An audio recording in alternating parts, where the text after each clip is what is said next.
तेबे सांग मैंने आपणकर प्रिय धारावाहिक स्पेशल सिंदूर खेल आपण मैंने देखा पाइबे जबरदस्त। हाँ सांग मैंने आपण मैंने देखा पाइबे जे आज जितेबाला आद्या आनी बेड उपर बसी कथा होथिबे आतेबले आद्या कहे अनी गोटे सत कथा कहबू तोर एबे तो माँ कथा मन पड़ुनी ता आगे अनी कहे मो मामा कथा मन तो पड़ुची हेले मु आपण को देखी दिए तो कहीं के जानी आपण मो माँ भली देखा जाती सेणु मु आपण को मो माँ भली भल पाए।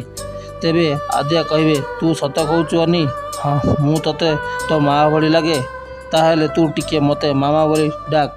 जितेबाला अनी आद्या को मामा बोली डाकुथिबे सेतिकी बेले अंश आसिकी जोर रे पाटिकी कहिबे अनी एबे आद्या आउ अनी अंश को देखी आश्चर्य हो जिते। फ्रेंड्स आपण मानक कौन लगुच आज अनी कौन जानीपारे आद्या होचन प्रकृत माँ। हाँ फ्रेंड्स आपण मैंने कमेंट करी कहतु।